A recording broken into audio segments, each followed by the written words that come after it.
fire suppression. So there's one of these in every station. There's a minimum of 3 of us on here. If we're fully staffed, there's 4 of us on here. I'll say the days that happens are few and far between, but like I said, these are in every station. They might look a little bit different, but the goal and it just depends on when we buy them, right? So it's like cars. There's different model years. All of our engines throughout the whole county have 750 gallons of water on them. Wow. So we carry water in here. Now, the thing is, so this is our pump panel. These are our pre-connected cross lays. These are our main go-to for fire attack. They're accessible from both sides, which is why we call it a cross lay. But these flow 160 gallons of water every minute. So our 750 gallons of water goes really fast. Yeah. So ideally, the tank is in behind these cabinets. I thought you depend on the fire hydrants. We do, yeah. So that's why I'm saying we have to get a fire hydrant pretty quickly because 750 gallons and we're flowing a minimum. Well, if we're flowing these, it's 160 gallons every minute. We have a bigger hose on the back that flows 300 gallons every minute. We have a saying, big fire, big water. So the more we're trying to counteract the heat basically. And you said you're the first truck? So it depends on where the fire is and what's going on in that area because this is our primary fire suppression unit, but we do also run EMS calls, we run accidents, wrecks, residential and commercial gas leaks. There's a wide gambit of problems that we get tasked with solving on a daily basis. Okay. What were you saying? How heavy is that when water's coming through it? Our attack lines. How heavy? I used to know the number, I can't remember. For an H3/4? I'm not sure off the top of my head. I don't know if How many fire hydrants does it take to hold it? Just one. For real? Yeah, you can flow it and move it with one. What's the nozzle reaction? You're on hose team, aren't you? About 50 50 pounds? per square inch. 50 PSI. Per PSI. No. I'm saying the nozzle reaction. I know the pressure. Oh. So you have on all that equipment and you're holding. Yeah. So this is Put it this way, it'll knock you over if you're not. Yeah, if you're not paying attention to it. Yeah. What's with the red and green lights? I mean, what does, I know. So these lights these indicate to us how much water is left in the tank. Okay. So those lights, as the water goes down, the lights will go down and they change color. So that way, if we're the first ones on scene, and say he's fighting fire in the house, and I'm 50 feet that way trying to hook the hydrant up to the engine, I can look and see right here, and he's inside, so I can tell him if he's getting low on water. So that way he knows that if he needs to come out, he can, because you don't want to be in a house on fire with no water to put on it. Okay. So that's just a visual indicator Okay, for us all right. when we're out. This is the same thing. It's just on a smaller scale for if you're working the pump panel. Okay. So our pump panel, these are our master gauges for our pump. So water coming in, water going out, discharge. Wow, And these are individual discharges. So each one of these corresponds to a hose, or there's 2 discharges on the back and then 2 on the other side. So it's it looks like a lot. Yeah. It's once you wrap your head around it, it's pretty straightforward. And this is on the other side as well. So this is the control side. I'll show you the other side. We'll work our way around there. This first compartment, this is called. This is our driver's compartment.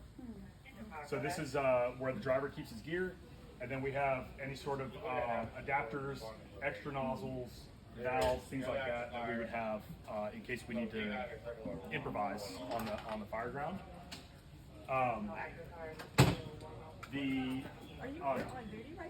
This compartment is all hand tools. Sorry, sir. So this slides open. We've got all sorts of stuff back here. Lockout kit to get into vehicles, bolt cutters. These are all things to help us. You'd be amazed. All this stuff just allows us to gain access. We have compartments hidden all over this thing. These are extra air bottles for our air packs. we keep our air packs in the back. So there's a cancer reduction initiative to help keep our gear out of the cab, just because we're exposed to so many products of combustion. Cancer rates in firefighters are very high. Oh, So we do clean our gear after everything, but in order to keep a minimum exposure to carcinogens, we try to keep gear out of the cab. So our air packs stay back here. This one got turned in for some maintenance currently. this is a working truck right now. Oh yeah, yeah. We're on Station 8, so we're out on Cobb Parkway, right next to McCollum Airfield. Okay. And so we'll leave here, and we've been working all day, and we'll work all night. And we're here for it. 24, 48. Yep. So this is for spills, like Yes. oil spills? Yeah, or- oil spills. These are mostly for wrecks. So we have a jug with easy access here and an extra bag back there if we need it. Cones to help us with traffic. As we come around the back, we've got a multitude of things back here. This is all supply hose. So for us to hook up to the fire hydrant, this is 5-inch diameter and this is 3-inch diameter. The idea being that Bigger we fire. always have more water coming in than we're putting out, so that way we don't run out. These are different bundles that we use for attack. So this is our 2.5-inch attack line. That's the one I was telling you does 300 gallons a minute. And then this is what we call the bulk load, and it's basically just a really, really long hose that we can use for attack line. So if the fire's further away than 200 feet from our fire engine, Oh, yeah. we You can can use attach. this. Yeah, so this is 500 feet of hose altogether. And then this is all on that, as you saw, quick disconnect, so we can get to it quickly. Under here we have high-rise packs. So these are, each bundle here is 100 feet High rise pack for high-rise Yeah, buildings, for right? So like longer. if we have to go up into a building and then hook up, if there's fire in a tall building, that's what those are for. We have a high-rise bag here, which just has our adapters to be able to hook up to a standpipe system in a tall building. And then this is our hydrant bag that just has, again, the adapters and tools to hook up to a fire hydrant. Can you connect those for 200 feet? Or- Yeah, so these are all designed to come out and be carried. Oh, So my they're all gosh. designed to be carried. And so you'd carry these. How much does that weigh that you're carrying out? Not that I want to know, but Turn around, put it no, around. I know. I think no, it's more than that. 30 pounds, 40 Wow. pounds. And But then, the idea would be you carry these up. You carry your high-rise bag, carry extra air bottles, tools, and then you would stage everything below the fire. And then Oh, that way yeah. you could have a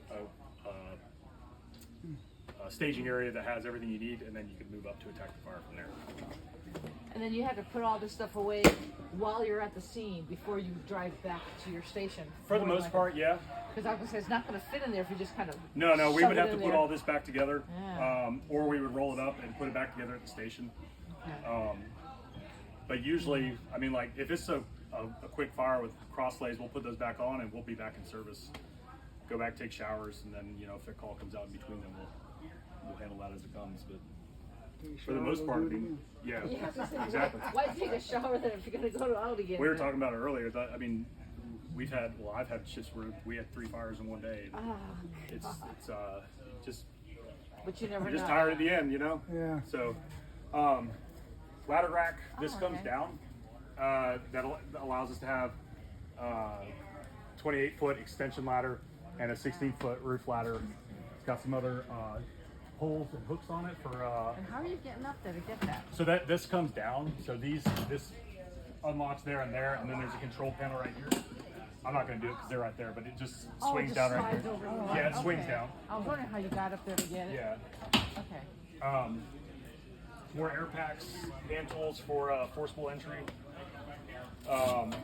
We have a small ladder in here for windows that aren't too high. Backboard for EMS and rescue situations. Chainsaw, lighting, and circular saws. I said, DeWalt? Yeah, so you can actually access a lot of things when people are stuck in cars with something as simple as a reciprocating saw. Oh. Cutting out windshields, cutting A-pillars, Oh.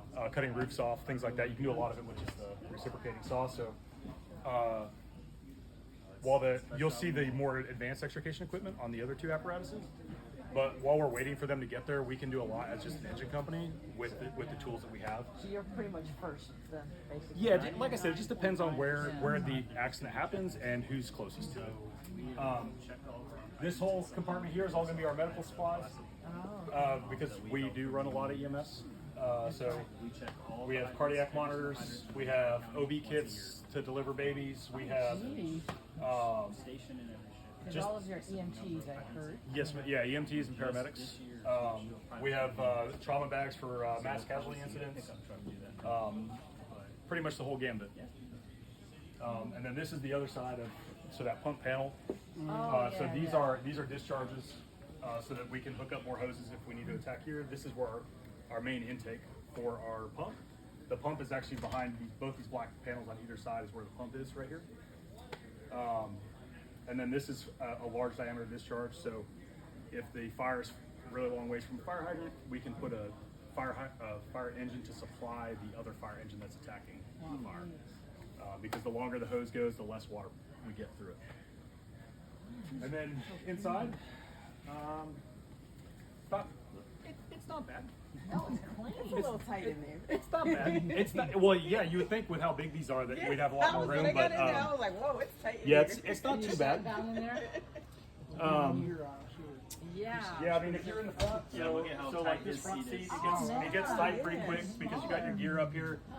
This one's actually pretty good. Some of the engines in the county have even less space than this up front. Like I said, just depends. It's like cars, right? So, yeah. Because that's the engine. Yep, that's the engine up underneath there. So it's a good time. Wow. I mean, you're not in there long, so. Well, sometimes. Traffic. When we come around the front, we do, most of the engines in the county have what we call a bumper line. So this is 150 feet of inch 3/4 tack hose. And this will be our primary go-to for things like car fires, Okay. maybe a bigger brush fire. We do carry forestry line right here, which is, Forestry line? yeah, so it's the intended purpose on manufacture is for fighting forest fires and wildland fires. Oh. And that's mostly what we use it for. It's like garden hose. Oh, Yeah, yeah. it's like garden hose on steroids.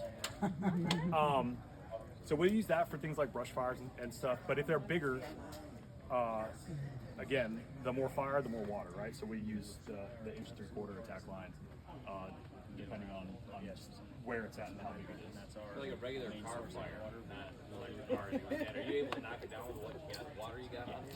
Don't do it. Don't park. yeah, a regular car fire. I mean, 750 gallons would probably put out